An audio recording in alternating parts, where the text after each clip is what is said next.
Bonjour à toutes et à tous, j'espère que vous allez bien. Aujourd'hui, on se retrouve pour parler des NFT, les Non-Fungible Tokens. On en parle de plus en plus, il y a eu une vente record il y a quelques jours, fin février 2021, pour un NFT à 6,6 millions de dollars. Dans cette vidéo, on va faire un overview de cet écosystème naissant. Premièrement, on va voir qu'est-ce qu'un NFT, d'un point de vue de sa définition.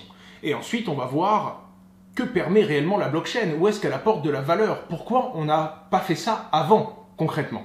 On va ensuite catégoriser ces NFT, car aujourd'hui, il y a à peu près 5 catégories qui permettent de ranger tous les NFT existants. On va dézoomer un petit peu pour essayer de comprendre d'où vient la valeur d'un NFT. Comment se fait-il qu'il y en a certains dont on n'entend jamais parler et d'autres qui partent pour plusieurs millions de dollars. Pour finir, je vous citerai 2 plateformes sur lesquelles vous pouvez aller échanger, acheter et vendre des NFT. Et on fera un petit zoom sur les ventes records de ce monde à l'heure actuelle, mais aussi quelques projets vraiment intéressants qui seront peut-être un jour les Google du monde du NFT. J'espère que vous êtes abonnés à la chaîne, j'attends vos réactions en commentaire et on commence tout de suite. Alors tout d'abord, un NFT, c'est quoi? Pour comprendre ce qu'est un non-fungible token, il faut déjà comprendre le concept de fongibilité. Qu'est-ce qu'un token fongible? Pour faire comprendre ce concept, on peut imager ça avec Bitcoin. Que vous ayez l'un des tout premiers Bitcoins qui ait existé sur la blockchain, ou que vous ayez l'un des derniers Bitcoins fraîchement minés par les mineurs de crypto-monnaies, ces 2 Bitcoins sont interchangeables. Si vous les envoyez sur une plateforme d'échange, il n'y aura aucune différence entre les 2 jetons. Ils ont exactement la même valeur et que ce soit un tout récent ou un très ancien Bitcoin, ils vont s'échanger et vont vous permettre de faire les mêmes choses pour la même fonction et la même valeur. Un token non fongible, c'est donc tout l'inverse. Un token unique avec des caractéristiques qui lui sont propres et qui n'est pas interchangeable avec d'autres NFT. Chaque NFT a donc sa valeur, sa propre utilité, et ne peut pas être remplacé ou imité par un autre. Maintenant que vous avez compris le non fungible, eh bien le NFT, le non-fungible token parce que c'est une unité qui s'échange à travers la technologie de la blockchain. Les plus connus sont les tokens ERC721, donc les NFT sur la blockchain d'Ether, mais sachez qu'il y en avait déjà en 2012 sur la blockchain Bitcoin, c'était les coins colorés à l'époque. En 2017, il y a eu ces fameuses explosions de CryptoKitty sur la blockchain Ether, qui sont des collectibles, et 2021, là c'est un florilège de projets qui proposent des NFT plus artistiques, plus collectifs et plus utiles les uns que les autres, mais concrètement, la valeur numérique existait déjà. Ça arrivait de payer pour avoir un logiciel qui permet par exemple de modifier des images. On pouvait payer pour avoir une apparence dans un jeu, pour avoir un skin sur Fortnite ou sur League of Legends, ou encore payer des points ou des vies qui donnent accès à un service, que ce soit Candy Crush sur Facebook, ou que ce soit n'importe quel logiciel où pour l'utiliser on a besoin de payer en amont. Donc quelque chose de virtuel et de numérique avait déjà de la valeur et pouvait déjà en avoir en fonction de la demande des gens pour ce service. Mais en quoi la blockchain et du coup les NFT permettent vraiment une réelle évolution, pour ne pas dire révolution, de cette valeur numérique? Eh bien, si la valeur, elle, était déjà incarnée jusqu'alors, la rareté numérique n'existait pas. En effet, c'était impossible d'avoir quelque chose de numériquement rare. En effet, son créateur pouvait bloquer les accès et ne permettre qu'aux gens qui ont payé d'utiliser ce service, mais globalement, ce n'était pas en quantité limitée. Le créateur du logiciel peut le copier-coller et le vendre à l'infini. Plus il y a de demandes, plus on va pouvoir vendre le logiciel. Eh bien, la blockchain permet justement, grâce à sa technologie, de créer cette notion de rareté numérique. En effet, quand une gamme de NFT est émise, ou alors quand un artiste va réaliser une œuvre et va la mettre sur la blockchain, elle sera donc unique. Et on pourra retracer tout au long de la vie de cette œuvre qui la détient et est-ce que c'est vraiment la véritable œuvre. Pour faire très simple, là où dans un jeu vidéo comme World of Warcraft, les créateurs pouvaient dire on va créer 10 montures super rares et vous les vendre, jusqu'à présent, la rareté reposait sur la parole de ces créateurs. En effet, ils nous ont promis qu'il n'y en aurait que 10, qu'est-ce qui nous dit que dans 6 mois, ils n'en font pas 10, 20, 50 de plus? En l'occurrence, quand une gamme de NFT existe et quand un jeu vidéo dira on va sortir 10 nouvelles montures, 10 avantages dans le jeu, que vous allez pouvoir tracer et conserver sur votre clé privée de votre wallet crypto, eh bien on pourra voir dans la blockchain qu'il n'en existe que 10. Et un joueur qui a par exemple la 7e monture qui se déconnecte du jeu et ne se reconnecte jamais, enlèvera de par son retrait du jeu lui-même l'une des 7 pièces puisqu'il en est le détenteur et tant qu'il ne le cède pas, aucun autre joueur ne l'aura. Et c'est ça qui fait la rareté de ce fameux NFT. Grâce à la blockchain et à sa consistance, on va pouvoir être certain, quand il y a un objet précis qui est échangé, que c'est bien de l'œuvre de son créateur, qu'il est bien unique, qu'il n'a pas été copié ou même imité. Alors, je vais beaucoup dans cette vidéo prendre des parallèles avec le gaming. Déjà parce qu'il y a beaucoup d'usages dans le monde du gaming qui existent déjà, et ensuite parce que c'est l'un des usages les plus parlants. Mais vous allez voir que ça donne des idées folles et qu'il y a déjà énormément d'applications de cette techno. Pour illustrer cette fameuse rareté numérique, je vais vous donner les 5 catégories dans lesquelles on peut ranger la plupart des NFT existants. Cette liste de catégories est non exhaustive et rien ne nous dit qu'il n'y aura pas des nouvelles catégories qui vont arriver dans les mois qui viennent ou peut-être même des catégories existantes qui vont se fusionner avec d'autres catégories à l'avenir. En attendant, à l'heure actuelle, ça permet vraiment de ranger tous les NFT dans 5 grandes cases qui se différencient les unes des autres. La première catégorie, ce sont les collectibles. Tout simplement, une gamme d'objets à collectionner. Les plus connus sont les CryptoKitties, qui ont congestionné le réseau Ether en 2017 et qui sont ces espèces de chats que je vous affiche à l'écran, qui ont chacun des caractéristiques physiques atypiques et on peut connecter 2 CryptoKitties entre eux pour en avoir un troisième issu de ces 2 premiers. Et certains sont plus rares que d'autres et l'objectif est d'en avoir la plus grosse collection, la plus diversifiée, la plus complète. Bref, vous l'aurez compris, à l'instar des Panini dans la vraie vie où on collectionne les vignettes de joueurs de football, c'est vraiment l'objectif de détenir une collection complète et diversifiée. La deuxième grosse catégorie, ce sont les métaverses, qui pour moi ont une utilité. Les métaverses, ce sont dans des jeux vidéo ou sur des sites internet où vous allez pouvoir payer l'accès à une parcelle. Imaginez un monde un petit peu à la Minecraft avec des parcelles carrées. Eh bien, les métaverses, ce sont des NFT qui vous rendent propriétaire d'une certaine parcelle de terrain. Pour vous citer les jeux les plus connus, il y a par exemple Decentraland, il y a également Sandbox, dont une partie de l'équipe est francophone d'ailleurs au passage, petit clin d'œil à cette équipe, et également Axie Infinity, qui a enregistré l'une des ventes records du NFT le plus cher au monde. Bref, pour faire très simple, et vous le voyez à l'écran par ces images, ce sont des jeux dans lesquels vous incarnez un personnage et vous allez pouvoir aller visiter et construire différentes parcelles et aventures dans un monde virtuel. Sauf que pour pouvoir éditer et construire sur une parcelle, il faut en être le propriétaire et donc détenir le NFT qui correspond à cette partie du terrain. On appelle ça un métaverse NFT. Pour vous dire, certaines entreprises n'hésitent pas à acheter certaines parcelles uniquement pour faire de la publicité, car quand on voit le monde gigantesque du jeu vidéo, eh bien, vu du ciel, on voit les logos des entreprises et ça leur fait une certaine publicité. La troisième catégorie sont les trading card games. C'est-à-dire que ce sont des NFT, ce sont des cartes qui vont vous permettre de jouer à un jeu, un petit peu comme Blizzard propose le jeu Hearthstone. Sauf que là où Blizzard peut imprimer des cartes à l'infini pour ses joueurs et essayer d'en vendre un maximum à tout le monde, sur Hearthstone, chaque carte est un token, chaque carte est un NFT. Ce qui veut donc dire que non seulement un joueur qui utilise une carte, on est bien certain qu'il détient le NFT dans son wallet crypto pour pouvoir jouer. Ce qui veut dire également que s'il y a 3 cartes très rares dans le jeu, eh bien il n'y a que 3 joueurs qui peuvent les avoir, on ne peut pas en réimprimer d'autres, on ne peut pas les dupliquer, ce sont bien des cartes uniques qui ont leur valeur dans la clé privée du portefeuille crypto de leur propriétaire, et ce qui veut également dire que si demain un créateur de jeu décide d'arrêter de développer sa plateforme, eh bien quelqu'un d'autre peut décider de créer une plateforme de jeu pour permettre aux gens qui ont ces NFT de jouer sur la nouvelle plateforme. Pour citer le plus connu, il s'agit de Gods Unchained, concurrent direct d'Hearthstone, basé totalement sur la blockchain ERC20. Il y a également Skyweaver, Dark Country ou Synergy of Serra qui sont d'autres jeux tokenisés et donc liés directement à des NFT. Le truc qui est incroyable là-dessus, c'est qu'on pourrait imaginer des synergies entre les différents jeux et qu'en gros, une carte très très rare dans le jeu A donnerait accès dans le jeu B à un certain bonus. Et comme ce NFT, on peut le trimballer partout, eh bien on pourrait même avoir différents jeux à l'avenir où des armures très puissantes dans un jeu le sont également dans l'autre. Et le propriétaire de cette armure sera donc bien équipé, si vous me passez le terme, quel que soit le jeu dans lequel il va jouer. Et ça peut être assez impressionnant. La quatrième catégorie, ce sont les utilitaires. des NFT qui rendent un service à leurs possesseurs. Les plus connus, ce sont les Ethereum Name Service, comme par exemple Unstoppable Domain qui vous permet d'acheter des domaines en points crypto.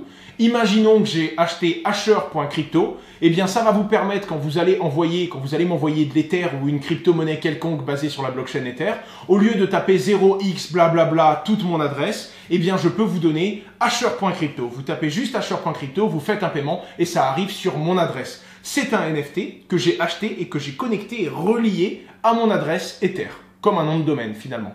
Unstoppable Domain, j'en ai déjà parlé il y a plus d'1 an et demi sur ma chaîne YouTube. Ça se développe énormément. Je vous invite vraiment à aller regarder et vous renseigner sur ce qu'il propose. C'est génial. On peut par exemple changer le nom de son site internet de .com et passer à .crypto. Et maintenant, c'est compatible sur Opera. Et il y a même une solution pour le rendre compatible sur Google Chrome ou Firefox. Les .crypto arrivent, les amis. On peut également prendre le projet Ternoa, qui a pour but de créer des capsules qui sont des NFT, mais qui ont une utilité.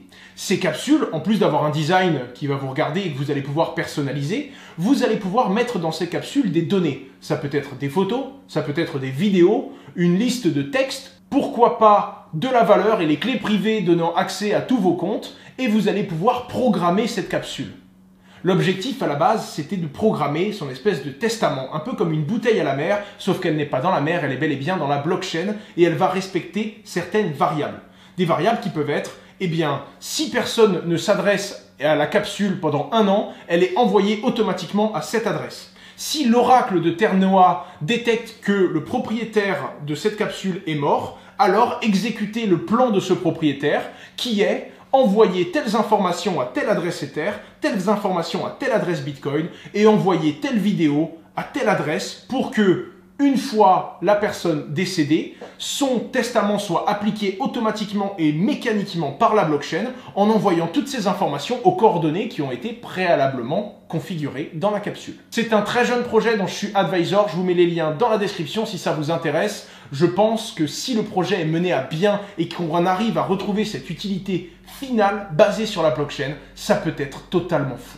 Pour finir, la dernière catégorie, et pas des moindres, car c'est elle qui enregistre actuellement la vente record de 6,6 millions de dollars pour un NFT, la catégorie artistique.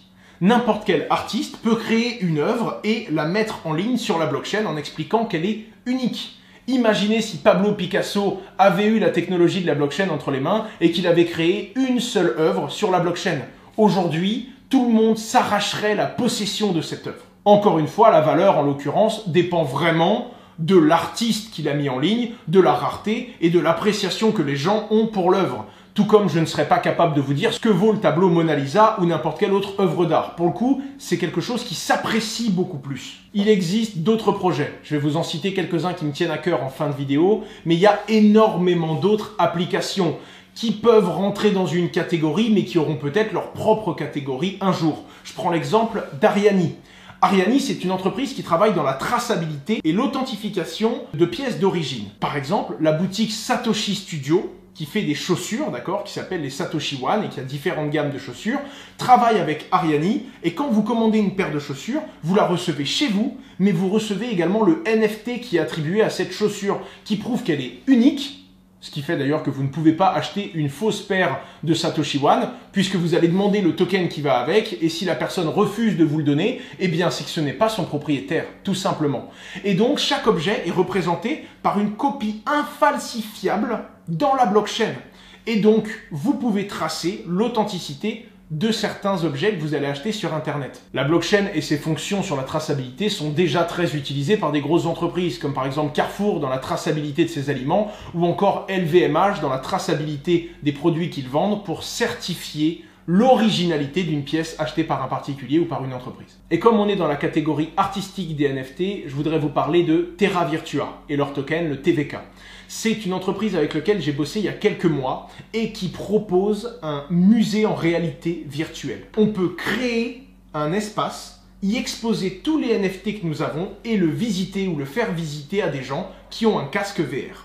Ça vous projette dans un monde virtuel dans lequel vous pouvez voir avec des effets 3D bien entendu, toute l'exposition, la pièce ou le musée qui a été créé par le propriétaire des NFT que vous allez pouvoir voir autour de vous. Autant vous dire que si un jour le futur de l'art est numérique, il y aura des musées à réalité virtuelle et évidemment des gens qui les visitent. Terra Virtua propose ce genre de service, propose ce moteur qui va permettre aux gens de visiter et d'exposer leurs différents NFT.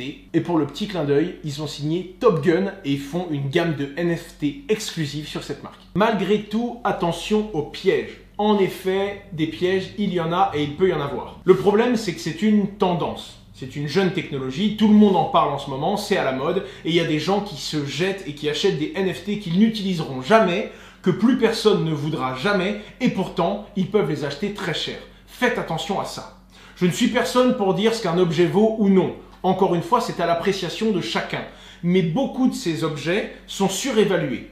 Pour l'instant, la plupart des objets qui sont vendus très très cher le sont parce qu'ils ont une valeur artistique. On prend par exemple l'œuvre de Beeple, qui est l'espèce d'image 3D de Donald Trump nu allongé dans l'herbe avec des tags terribles écrits sur le corps, qui s'est vendu à 6,6 millions de dollars. Il avait été vendu quelques mois avant pour environ 700 000 dollars. Ce qu'il faut bien comprendre, c'est que ça, c'est purement artistique. Blockchain ou pas blockchain, la valeur de détenir cette œuvre est très personnelle et dépend de l'offre et de la demande. Si quelqu'un demain est prêt à acheter ça pour 1 milliard de dollars, eh bien on pourra dire que ça vaut 1 milliard de dollars. Il suffit qu'il y ait un demandeur, une personne qui est prêt à l'acheter pour tel prix.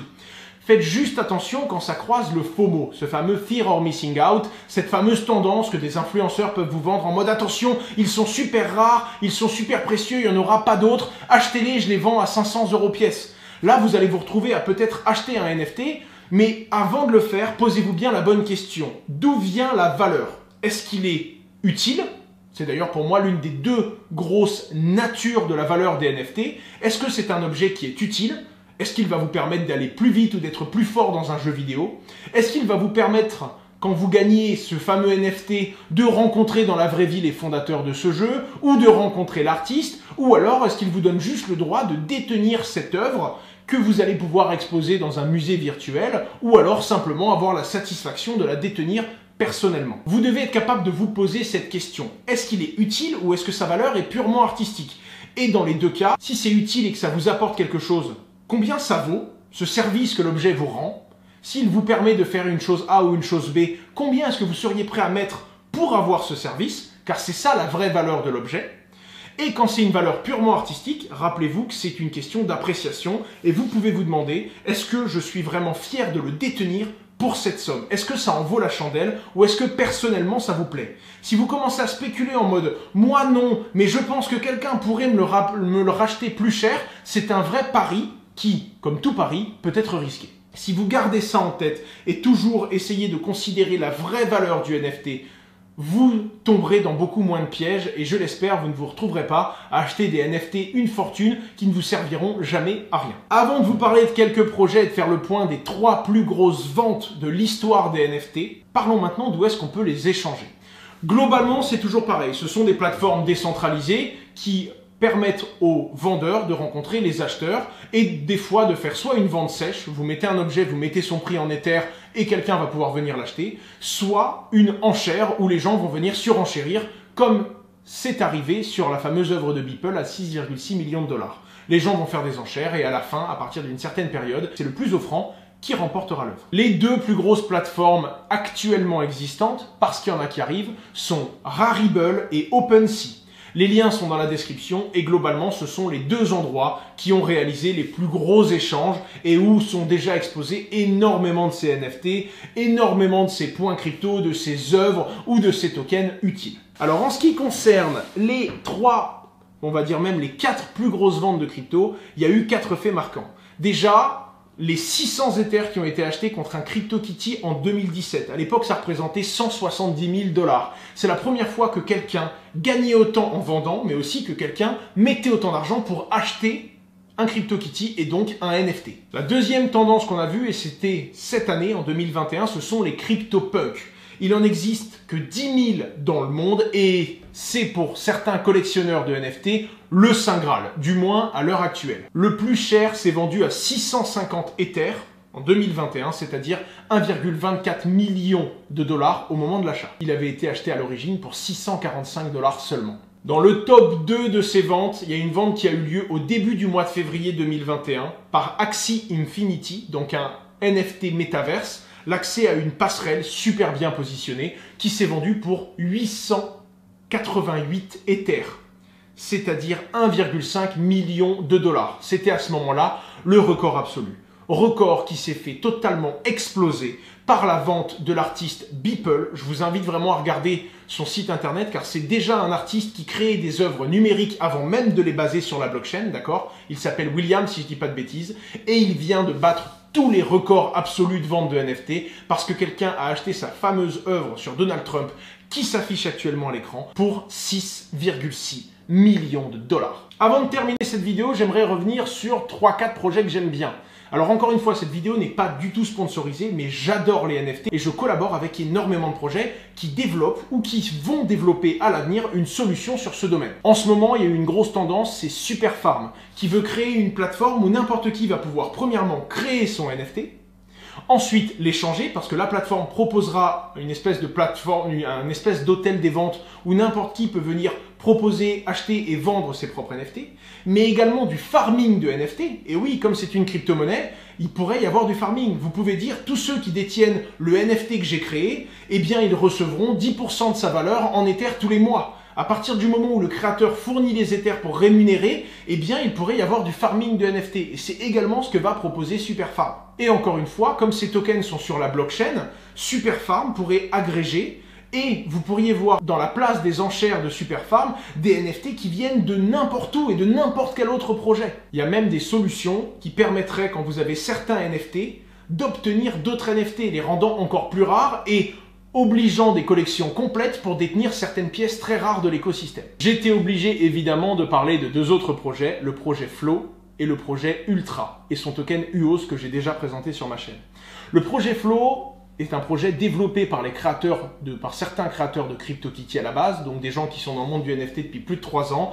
Et globalement, ce que veut Flow, c'est proposer carrément un écosystème et on va dire le socle technique qui va permettre à plein de gens de créer ces NFT. C'est un peu la mode en ce moment, c'est créer la plateforme que tout le monde va utiliser. La bonne nouvelle, c'est que si certaines plateformes sous-performantes risquent de mourir au fil du temps, les NFT qui ont été créés dessus se retrouveront sur les autres plateformes car elles seront totalement immuables, car écrites sur la blockchain. Flow est l'un des projets qui a rencontré énormément de succès, notamment par son listing précoce sur la plateforme Kraken. Le token a littéralement explosé et on va voir de plus en plus d'usages créés dessus au fil du temps. Ultra, je vous refais pas le dessin, j'ai fait une vidéo intégrale dessus. Ce qu'ils veulent eux, c'est carrément faire une plateforme à la Steam où les jeux vidéo sont des NFT.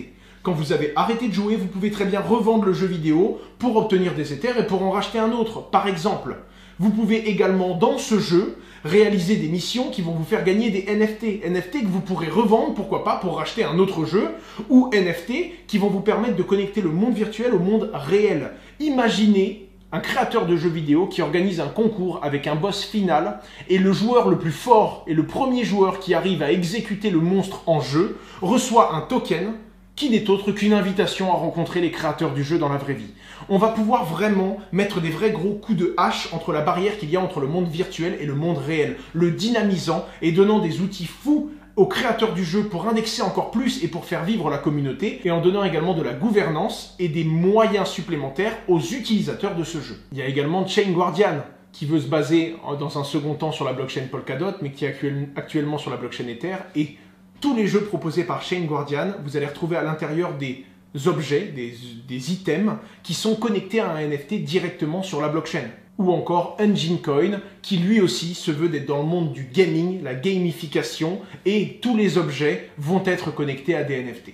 C'est assez fou de voir tout ce qu'on peut faire avec les NFT, et c'est une palette si large qui ouvre tellement de possibilités, que ce soit dans le monde réel que dans le monde virtuel, qu'il est certain que des géants du monde de NFT n'existent même pas encore à l'heure où je vous parle. Il y a de grandes chances que dans ceux que j'ai cités, on retrouve les quelques géants qui vont prendre la place et qui vont devenir incontournables dans les mois et dans les années à venir, mais je suis certain que les meilleures idées n'ont peut-être même pas encore été pensées. Quoi qu'il en soit, vous en savez un petit peu plus sur le NFT. Il y a une vraie révolution derrière, c'est une vraie avancée technique qui va créer du coup cette rareté pour la rajouter à la valeur de certaines choses numériques. Malgré tout, ne vous précipitez pas. Quand vous ne comprenez pas et que vous n'êtes pas capable, encore une fois, pour revenir sur le point de la vidéo, de comprendre d'où vient la valeur du jeton, c'est généralement pas une bonne idée de l'acheter. En attendant, certains ont déjà fait des bons coups et ceux qui maîtrisent le mieux l'écosystème et qui sont le plus capables de définir la valeur future d'un NFT arrivent aujourd'hui au devant de la scène et arrivent à faire des bons coups car c'est une tendance nouvelle qui a de grandes chances de révolutionner notre façon d'interagir avec tous les outils et les contenus ainsi que les jeux vidéo numériques à l'avenir. Voilà les amis, c'est tout pour cette vidéo. J'espère que ceux qui n'avaient aucune base en connaissent maintenant un peu plus sur les NFT et que vous comprenez un petit peu mieux l'utilité et surtout la tendance en cours sur ce genre de token. Encore une fois, c'est tout nouveau. Rien n'est dit que les géants du monde du NFT existent déjà à l'heure actuelle. Il y aura peut-être des nouvelles catégories de NFT avec des nouveaux usages encore plus profonds et encore plus connectés à la vie réelle. Il y aura sûrement des abus, il y aura sûrement des ventes de tokens artistiques qui n'auront en réalité aucune valeur. Une chose est certaine, vous l'aurez compris, il faut que jeunesse se fasse. N'hésitez pas à me partager vos NFT préférés, surtout si ce sont des projets que je n'ai même pas cités dans cette vidéo. Vous vous doutez bien, vu la tendance actuelle et vu le nombre de nouveaux projets qui arrivent tous les jours, qu'on ne peut pas tout connaître sur cet écosystème et que je suis peut-être passé à côté de votre projet préféré. Je compte sur vous pour vous abonner à la chaîne et activer les notifications si ce n'est pas fait. Sinon, vous trouverez dans la description tous mes réseaux sociaux tels que Twitter et Instagram sur lesquels je suis très actif. C'était Owen, on se retrouve à très bientôt sur ma chaîne YouTube. Au revoir.